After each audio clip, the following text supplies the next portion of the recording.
नमस्कार मित्रों, आज हम श्री रामकृष्ण वचनामृत में जानेंगे कि पंडित और साधु में क्या अंतर है, क्या ईश्वर को जाना जा सकता है और राधा कृष्ण लीला का क्या अर्थ है, और इसके अतिरिक्त ढेर सारा ज्ञान। कृपया ध्यान से सुने और श्रद्धापूर्वक सुने। तो आइए चलते हैं श्री रामकृष्ण वचनामृत रूपी इस वट वृक्ष के तले। आज बुधवार है, भाद्रपद की कृष्णा दशमी 26 सितंबर 1883। बुधवार को भक्तों का समागम कम होता है क्योंकि सब अपने काम में लगे रहते हैं। प्राय रविवार को समय मिलने पर भक्तगण श्री रामकृष्ण के दर्शन करने आते हैं। मास्टर को स्कूल से आज 1:30 बजे छुट्टी मिल गई है। मास्टर ने आकर भूमिष्ठ होकर प्रणाम किया। श्री रामकृष्ण ने कुशल प्रश्न पूछकर नरेंद्र की बात चलाई। श्री रामकृष्ण मास्टर से, क्यों जी, क्या नरेंद्र से भेंट हुई थी? नरेंद्र ने कहा है वे अब भी काली मंदिर जाया करते हैं। जब ठीक ज्ञान हो जाएगा तब फिर से काली मंदिर में नहीं जाएंगे। कभी कभी वह यहाँ आता है, इसीलिए उसके घर वाले बहुत नाराज हैं। उस दिन यहाँ गाड़ी पर चढ़कर आया था। गाड़ी का किराया सुरेंद्र ने दिया था। इस पर नरेंद्र की बुआ सुरेंद्र के यहाँ लड़ने चली गई थी। श्री रामकृष्ण नरेंद्र की बात कहते हुए उठे। बातचीत करते हुए उत्तर पूर्व वाले बरामदे में जाकर खड़े हुए। वहाँ हाजरा, किशोरी, राखाल आदि भक्तगण हैं। तीसरे पहर का समय है। श्री रामकृष्ण, वाह, तुम तो आज खूब आ गए। क्यों, स्कूल नहीं है क्या? मास्टर, 1:30 बजे छुट्टी हो गई थी। श्री रामकृष्ण, इतनी जल्दी क्यों? मास्टर, विद्यासागर स्कूल देखने आए थे।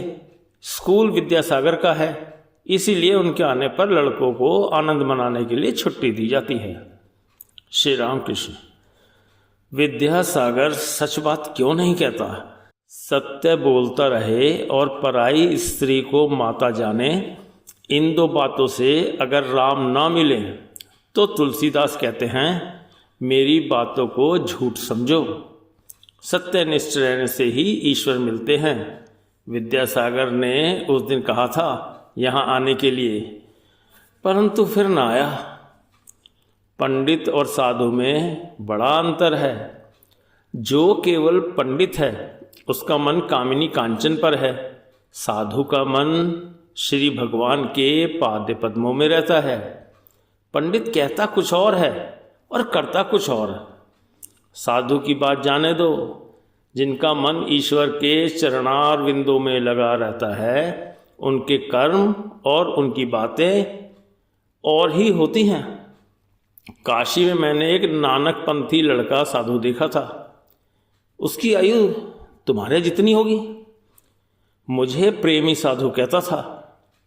काशी में उनका मठ है। एक दिन मुझे वहाँ न्योता देकर ले गया। महंत को देखा जैसे एक गृहिणी। उससे मैंने पूछा, उपाय क्या है? उसने कहा, कलयुग में नारदीय भक्ति चाहिए। पाठ कर रहा था। पाठ के समाप्त होने पर कहा, जले विष्णु स्थले विष्णु विष्णु पूर्व मस्तके सर्व विष्णुमय जगत। सबके अंत में कहा, शांति शांति प्रशांति। एक दिन उसने गीता पाठ किया। हठ और दृढ़ता भी ऐसी कि विषयी आदमियों की ओर होकर न पढ़ता था। मेरी ओर होकर उसने पढ़ा। मधुर बाबू भी थे, उनकी ओर पीठ फेर कर पढ़ने लगा। उसी नानक पंथी साधु ने कहा था, उपाय है नारदीय भक्ति। मास्टर, वे साधु क्या वेदांतवादी नहीं हैं? श्री रामकृष्ण, हाँ, वे लोग वेदांतवादी हैं, परंतु भक्ति मार्ग भी मानते हैं। बात यह है कि अब कली काल में वेद मत नहीं चलता। एक ने कहा था, मैं गायत्री का पुरस्चरण करूँगा। मैंने कहा, क्यों? कली के लिए तो तंत्रोक्त मत है, क्या तंत्रोक्त मत से पुरस्चरण नहीं होता? वैदिक कर्म बड़ा कठिन है, तिस पर फिर दासत्व करना। ऐसा भी लिखा है कि 12 साल या इसी तरह कुछ दिन दासता करते रहने पर मनुष्य दास ही बन जाता है। इतने दिनों तक जिनकी दासता की, उन्हीं की सत्ता उसमें आ जाती है। उनका रज, तम, जीव हिंसा, विलास, ये सब आ जाते हैं उनकी सेवा करते हुए। केवल दासता ही नहीं, ऊपर से पेंशन भी खाता है। एक वेदांती साधु आया था, मेघ देखकर नाचता था, आंधी और पानी देखकर उसे बड़ा आनंद मिलता था।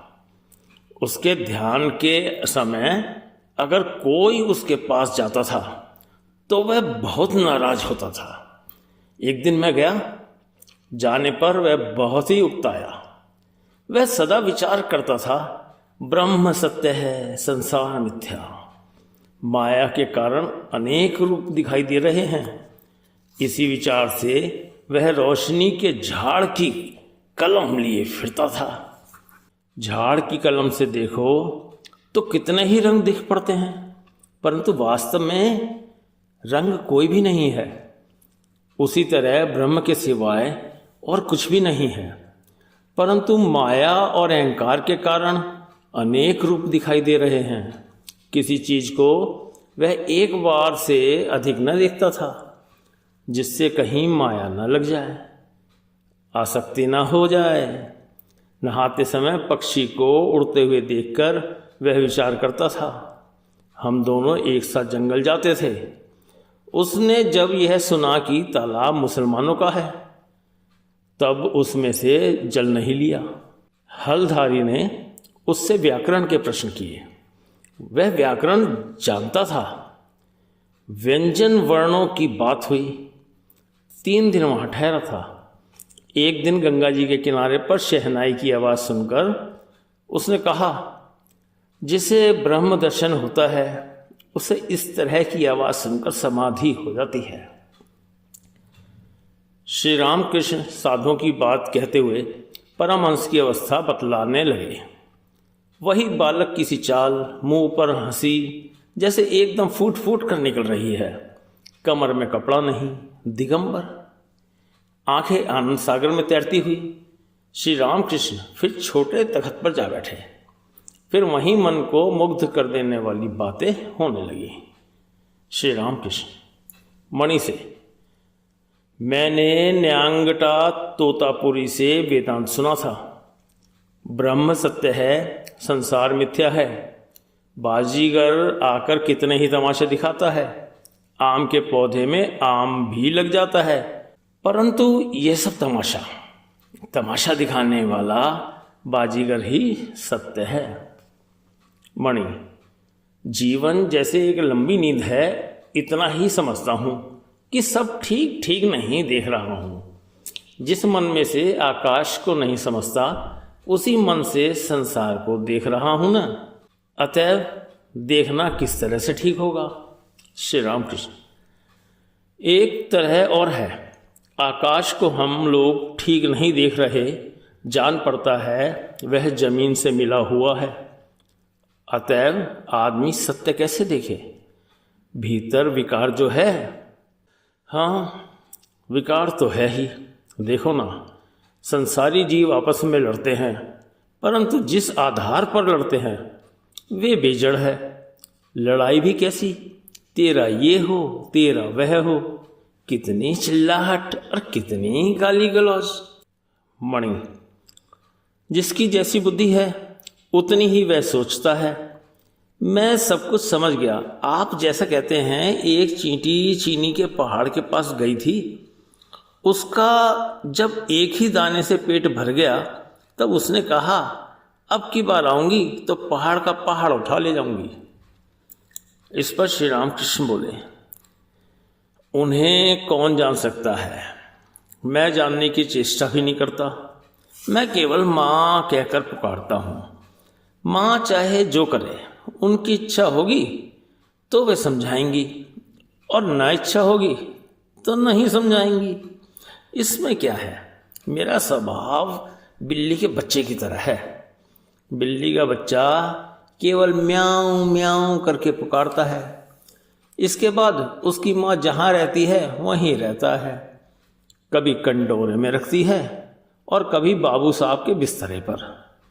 छोटा बच्चा बस माँ को ही जानता है, माता का कितना ऐश्वर्य है वह नहीं जानता, जानना भी नहीं चाहता। वह जानता है मेरे माँ है, मुझे क्या चिंता। नौकरानी का लड़का भी जानता है मेरे माँ है। बाबू के लड़के के पास अगर लड़ाई हो जाती है तो वह कहता है मैं अपनी माँ से कह दूंगा। मेरे माँ है कि नहीं, मेरा भी संतान भाव है। श्री रामकृष्ण अकस्मात अपने को दिखाकर अपनी छाती में हाथ लगाकर मणि से कहते हैं, अच्छा इसमें कुछ है, तुम क्या देखते हो। मणि निर्वाक भाव से श्री रामकृष्ण को देख रहे हैं, शायद सोच रहे हैं श्री रामकृष्ण के हृदय में साक्षात जगन माता है। क्या जीवों के कल्याण के लिए माँ स्वयं देह धारण कर आई हुई हैं। श्री रामकृष्ण दक्षिणेश्वर में काली मंदिर के सामने चबूतरे पर बैठे हैं। काली प्रतिमा में जगन माता के दर्शन कर रहे हैं। पास ही मास्टर आदि भक्तगण बैठे हैं। थोड़ी देर पहले श्री रामकृष्ण ने कहा है, ईश्वर के संबंध में अनुमान आदि लगाना व्यर्थ है। उनका ऐश्वर्य अनंत है। बेचारा मनुष्य मुंह से क्या प्रकट कर सकेगा। एक चींटी ने चीनी के पहाड़ के पास जाकर चीनी का एक कण खाया, उसका पेट भर गया। तब वह सोचने लगी, अब की बार आऊंगी तो पूरे पहाड़ को अपने बिल में उठा ले जाऊंगी। उन्हें क्या समझा जा सकता है। इसीलिए मेरा बिल्ली के बच्चे का सा स्वभाव है, माँ जहाँ भी रख दे मैं कुछ नहीं कहता, ना ही कुछ जानता हूँ। छोटे बच्चे नहीं जानते माँ का कितना ऐश्वर्य है। एक आदमी के पास एक बर्तन था। लोग उसके पास कपड़ा रंगवाने के लिए जाते थे।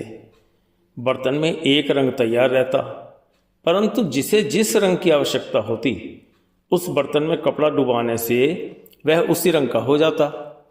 यह देखकर एक व्यक्ति विस्मित होकर रंगवाले से कहता है कि तुम स्वयं जिस रंग से रंगे हो वही रंग मुझे दो। क्या इस उदाहरण द्वारा श्री रामकृष्ण यही कह रहे हैं कि सभी धर्मों के लोग उनके पास आएंगे और आत्मज्ञान प्राप्त करेंगे। इसके बाद श्री रामकृष्ण फिर कह रहे हैं, एक वृक्ष पर एक गिरगिट था। एक व्यक्ति ने देखा हरा, दूसरे ने देखा काला और तीसरे ने पीला। इस प्रकार अलग अलग व्यक्ति अलग अलग रंग देख गए। बाद में वे आपस में विवाद कर रहे हैं।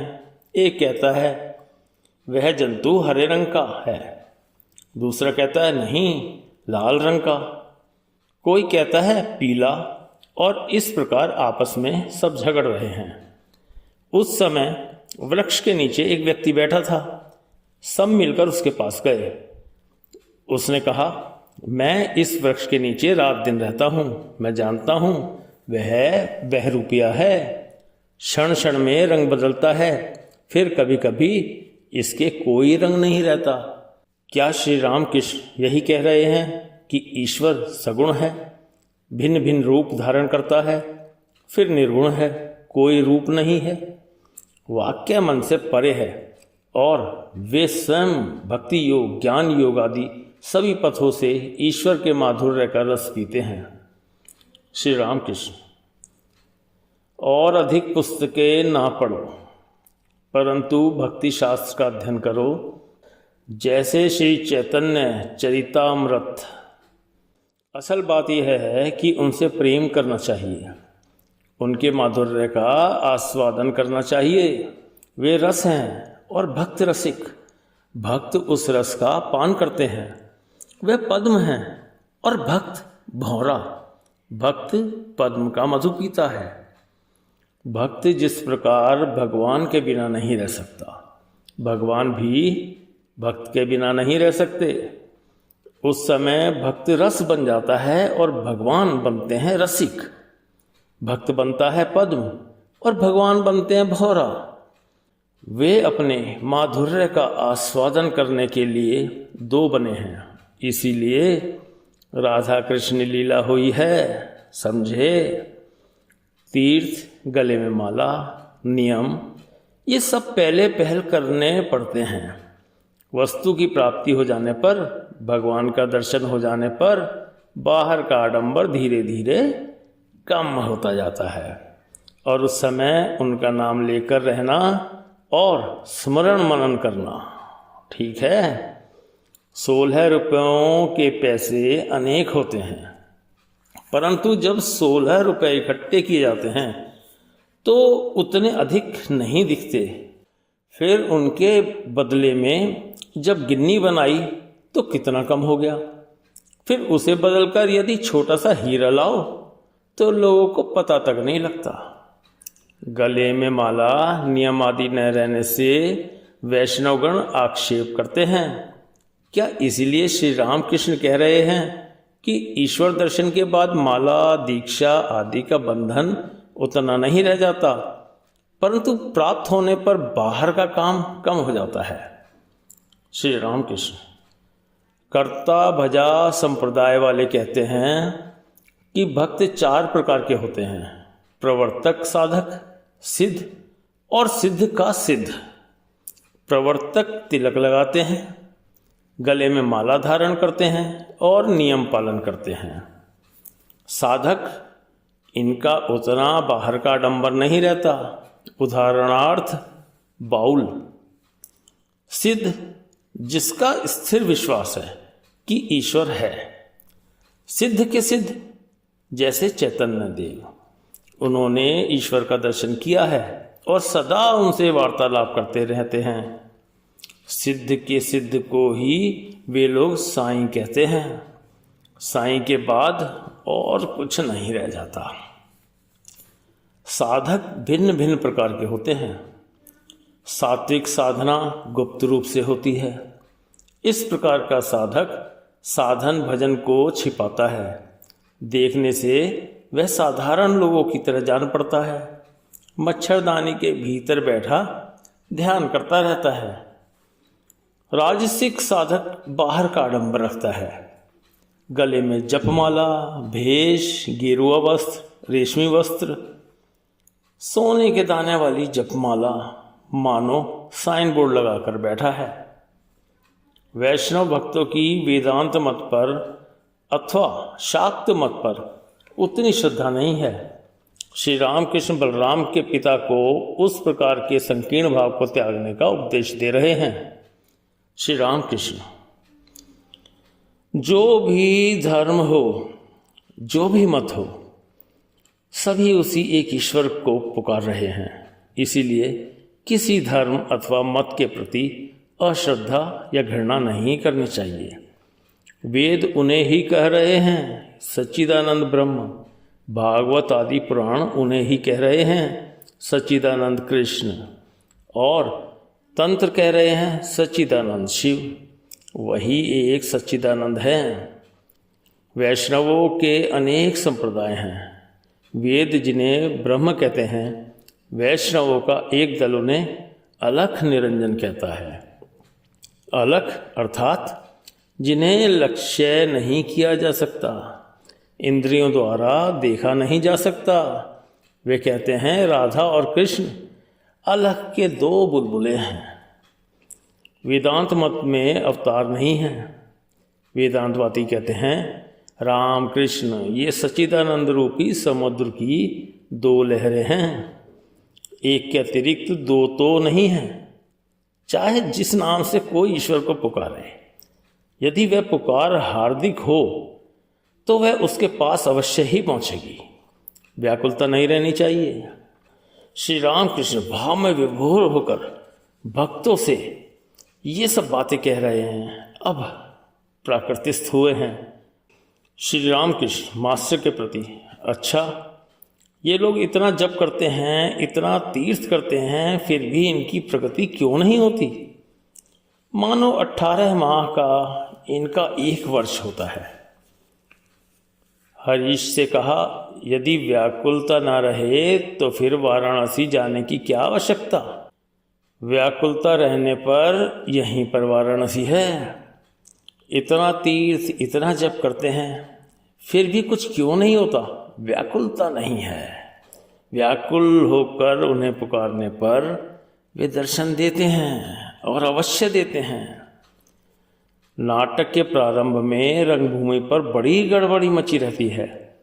उस समय श्री कृष्ण का दर्शन नहीं होता। इसके बाद नारद ऋषि जिस समय व्याकुल होकर वृंदावन में आकर वीणा बजाते हुए पुकारते हैं और कहते हैं, प्राण हे गोविंद मम जीवन, उस समय कृष्ण और ठहर नहीं सकते, गोपालों के साथ सामने आ ही जाते हैं। आज मंगलवार 16 अक्टूबर 1883 बलराम के पिता दूसरे भक्तों के साथ उपस्थित हैं।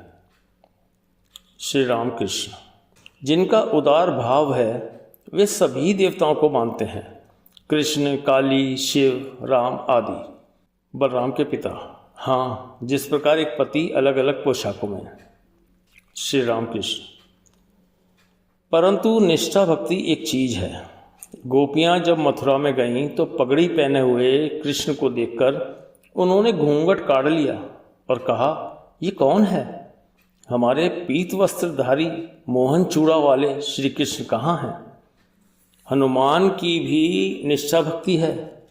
द्वापर युग में द्वारका में जब आए तो कृष्ण ने रुक्मणी से कहा, हनुमान राम रूप न देखने से संतुष्ट न होगा, इसीलिए राम रूप में उन्हें दर्शन दिया। कौन जाने भाई, मेरी यही एक स्थिति है। मैं केवल नित्य से लीला में उतर आया हूँ और फिर लीला से नित्य में चला जाता हूँ। नित्य में पहुँचने का नाम है ब्रह्म ज्ञान। बड़ा कठिन है। विषय बुद्धि एकदम नष्ट हुए बिना कुछ नहीं होता। हिमालय के घर जब भगवती ने जन्म लिया तो पिता को अनेक रूपों में दर्शन दिया। हिमालय ने उनसे कहा, मैं ब्रह्म दर्शन की इच्छा करता हूँ। तब भगवती ने कहा, पिताजी, यदि वैसी इच्छा हो तो सत्संग करना पड़ेगा। संसार से अलग होकर बीच बीच में निर्जन में साधु संग कीजिए। उस एक से ही अनेक हुए हैं। नित्य से ही लीला है। एक ऐसी अवस्था है जिसमें अनेक का बोध नहीं रहता और न एक का ही, क्योंकि एक के रहते ही अनेक आ जाता है। वे तो उपमाओं से रहित हैं। उन्हें उपमा देकर समझाने का उपाय नहीं है। अंधकार और प्रकाश के मध्य में हैं। हम जिस प्रकाश को देखते हैं ब्रह्म वह प्रकाश नहीं है। ब्रह्म यह जड़ आलोक नहीं है। फिर जब वे मेरे मन की अवस्था को बदल देते हैं, जिस समय लीला में मन को उतार लाते हैं, तब देखता हूँ ईश्वर, माया, जीव जगत ये सब कुछ बने हुए हैं। फिर कभी वे दिखाते हैं कि उन्होंने इस सब जीव जगत को बनाया है, जैसे मालिक और उसका बगीचा। वे करता है और उन्हीं का यह सब जीव जगत है। इसी का नाम है ज्ञान। और मैं करने वाला हूँ, मैं गुरु हूँ, मैं पिता हूँ, इसी का नाम है अज्ञान। फिर मेरे हैं ये सब घर द्वार, परिवार, धन, जन आदि, इसी का नाम है अज्ञान। जब तक बुद्धि नहीं होती कि ईश्वर तुम ही करता हो, तब तक बारंबार लौटकर आना ही होगा, बारंबार जन्म लेना पड़ेगा। फिर जब यह ज्ञान हो जाएगा कि तुम ही करता हो, तब जन्म नहीं होगा। जब तक तू ही ना करोगे, तब तक छुटकारा नहीं। आना जाना पुनर्जन्म होगा ही, मुक्ति ना होगी। और मेरा मेरा कहने से भी क्या होगा। बाबू का मुनीम कहता है, यह हमारा बगीचा है, हमारी खाट, हमारी कुर्सी है। परंतु बाबू जब उसे नौकरी से निकाल देते हैं तो अपनी आम की लकड़ी की छोटी सी संदूकची तक ले जाने का उसे अधिकार नहीं रहता। मैं और मीरा ने सत्य को छिपा रखा है, जानने नहीं देता। अद्वैत का ज्ञान हुए बिना चैतन्य का दर्शन नहीं होता। चैतन्य का दर्शन होने पर तब नित्यानंद होता है। परमहंस स्थिति में यही नित्यानंद है। वेदांत मत में अवतार नहीं है। इस मत में चैतन्य देव अद्वैत के एक बुलबुला हैं। चैतन्य का दर्शन कैसा? दिया सलाई जलाने से कमरे में जिस प्रकार एकाएक रोशनी हो जाती है। भक्ति मत में अवतार मानते हैं। कर्ता भजा संप्रदाय की एक स्त्री मेरी स्थिति को देखकर कह गई, बाबा भीतर वस्तु प्राप्ति हुई है, उतना नाचना कूदना नहीं, अंगूर के फल को रुई पर यत्न से रखना होता है। पेट में बच्चा होने पर सास अपनी बहू का धीरे धीरे काम बंद करा देती है। भगवान के दर्शन का लक्षण है धीरे धीरे कर्म त्याग होना।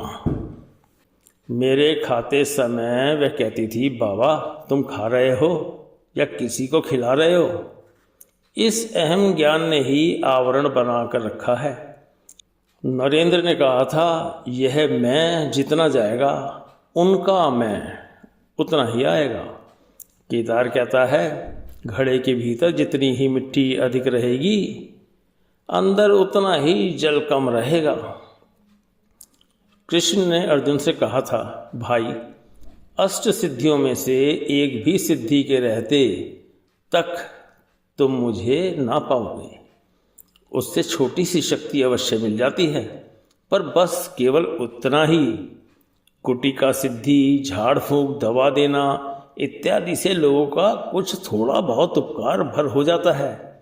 क्यों है ना यही? इसीलिए माँ से केवल शुद्ध भक्ति मांगी थी, सिद्धि नहीं मांगी थी। श्री रामकृष्ण मणिमल्लिक से कह रहे हैं, तुम तुलसीदास की वह बात कहो तो। मणिमल्लिक, चातक की प्यास से छाती फटी जाती है। गंगा, यमुना, सरयू आदि कितनी नदियाँ और तालाब हैं, परंतु वह कोई भी जल नहीं पीता। केवल स्वाति नक्षत्र की वर्षा के जल के लिए ही मुंह खोले रहता है। श्री रामकृष्ण, अर्थात उनके चरण कमलों में भक्ति ही सार है, शेष सब मिथ्या। मणिमल्लिक, तुलसीदास की एक और बात, स्पर्श मणि से लगते ही अष्ट धातु सोना बन जाती है। उसी प्रकार सभी जातियां चमार चांडाल तक हरि नाम लेने पर शुद्ध हो जाती हैं। और वैसे तो बिना हरि नाम 4 जात चमार। इस पर श्री रामकृष्ण बोले, जिस चमड़े की खाल छोनी भी नहीं चाहिए उसी को पका लेने के बाद फिर देव मंदिर में भी ले जाते हैं। ईश्वर के नाम से मनुष्य पवित्र होता है, इसलिए नाम संकीर्तन का अभ्यास करना चाहिए। मैंने यदु मलिक की माँ से कहा था, जब मृत्यु आएगी तब यही संसार की चिंता होगी। परिवार, लड़के लड़कियों की चिंता, मृत्यु पत्र की चिंता, यही सब चिंताएं आएंगी। भगवान की चिंता ना आएगी। उपाय है उनके नाम का जप करना, नाम कीर्तन का अभ्यास करना। यदि अभ्यास रहा तो मृत्यु के समय में उन्हीं का नाम मुंह में आएगा। बिल्ली के पकड़ने पर चिड़िया की च्यां च्यां बोली ही निकलेगी। उस समय वह राम राम हरे कृष्ण ना बोलेगी। मृत्यु समय के लिए तैयार होना अच्छा है। अंतिम दिनों में निर्जन में जाकर केवल ईश्वर का चिंतन तथा उनका नाम जपना। हाथी को नहलाकर यदि हाथी खाने में ले जाया जाए तो फिर वह अपनी देह में मिट्टी कीचड़ नहीं लगा सकता। एकांत में उनका चिंतन और नाम स्मरण करने के लिए क्यों कहता हूँ? संसार में रात दिन रहने पर अशांति होती है। देखो ना, 1 गज जमीन के लिए भाई भाई में मारकाट होती है। सिखों का कहना है कि जमीन, स्त्री और धन, इन्हीं तीनों के लिए इतनी गड़बड़ और अशांति होती है। तुम लोग संसार में हो तो इसमें भय क्या है? राम ने जब संसार छोड़ने की बात कही तो दशरथ चिंतित होकर वशिष्ठ की शरण में गए। वशिष्ठ ने राम से कहा, राम, तुम क्यों संसार छोड़ोगे? मेरे साथ विचार करो। क्या संसार ईश्वर से अलग है? क्या छोड़ोगे और क्या ग्रहण करोगे? उनके अतिरिक्त और कुछ नहीं है। वे ईश्वर, माया, जीव जगत सभी रूप में प्रकट हो रहे हैं। तभी एक भक्त बोला, बड़ा कठिन है। श्री राम कृष्ण, साधना के समय यह संसार धोखे की टट्टी है, फिर ज्ञान प्राप्त करने के बाद, उनके दर्शन करने के बाद वही संसार आनंद की कुटिया है। उनके दर्शन होने पर सभी संदेह मिट जाते हैं। उस समय अनुकूल हवा बहती है। अनुकूल हवा बहने पर जिस प्रकार नाव का मांझी पाल उठाकर पतवार पकड़कर बैठा रहता है और तमाकू पीता है, उसी प्रकार भक्त निश्चिंत हो जाता है। ईशान के चले जाने पर श्री रामकृष्ण मास्टर के साथ एकांत में बात कर रहे हैं। पूछ रहे हैं, नरेंद्र, राखाल, अधर, हाजरा, ये लोग तुम्हें कैसे लगते हैं? सरल हैं या नहीं? और मैं तुम्हें कैसा लगता हूँ? मास्टर कह रहे हैं, प्रभु आप सरल हैं, फिर भी गंभीर हैं। आपको समझना बहुत कठिन है। श्री राम कृष्ण मंद मंद मुस्कुरा रहे हैं। शेष क्रमशः। हमारे चैनल को सब्सक्राइब अगर नहीं किया तो ज़रूर करें व इस वीडियो को जिन लोगों तक आपको लगे पहुंचना चाहिए उन तक ज़रूर पहुंचाएं। मिलते हैं जल्दी। धन्यवाद।